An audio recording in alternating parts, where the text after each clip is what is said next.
Isolation is a part of life for the mentally ill. I couldn't tell the kid next to me as I was growing up, just like I couldn't tell my bosses later on. I always wanted to be one of the gang, but it seemed as if people didn't want to understand. I could contribute so much, but sometimes I feel like I'm talking to an empty room. People are psycho. This place is insane. That assignment was crazy. We all hear these statements. We just don't realize that the power of our word choice has over others.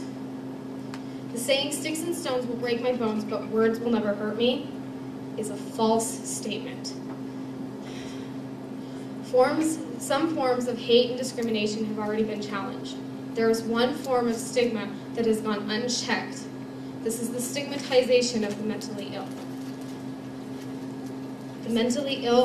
The stigma towards the mentally ill should be challenged, just as every other kind of stigma has been. We do not realize that there are people like this man in On the Stigma of Mental Illness, and in his story he states, "What gave me the drive to fight for my own life was how much I hated the rigid restrictions and other painful aspects of mental illness. We have allowed an unfair sense of hopelessness about the recovery of the mental illness to build walls of prejudice between them and society. Mental illness is so common, yet the illness is so private that many do not see it. The stigma directed towards people who are mentally ill is not a straightforward problem. Many of us don't even know we're doing it. Misunderstandings are at the root of this stigma. We will explore the magnitude of stigmatization, ways to combat it, and the difference it will make in the lives of the mentally ill. This topic is close to my heart because I myself am diagnosed with depression. I have also felt the sting of stigma within the job market and also within many relationships. I was actually discharged from the military because of my illness. Now, in every job I have, I am fully honest with the employer. Sometimes this goes well, but most of the time, my illness and the problems it causes lead to me quitting or having to have a termination. But I am just one of thousands of the 25% of the American population that is affected with some form of mental illness. When defining mental illness, there are many definitions. This one is from the Dictionary of American History, and it describes mental illness as a mental condition that disorganizes the personality, mind, and emotion. This seriously impairs the normal functioning of the individual. The diagnosis definitions of the types of mental illness are always changing within the Diagnostic and Statistical Manual for Mental Disorders, called the DSM for short. Disorders range from mild to debilitating.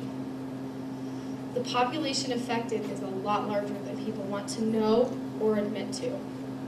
In a study done by the National Alliance for the Mentally Ill, they found that there is a high level of mental illness among the college-age population. A quarter of students reported feelings and thoughts of suicide. With this many people who need help, you would think that we would address this issue with a more active voice. Maslow's hierarchy of needs must be fulfilled in order for people to attain life goals and feel complete. We all have needs to fill. Everyone in this room at some point will have to deal with someone who has a mental illness, whether family, friend, or foe. You will find yourself in new territory. We all need to feel accepted on some level.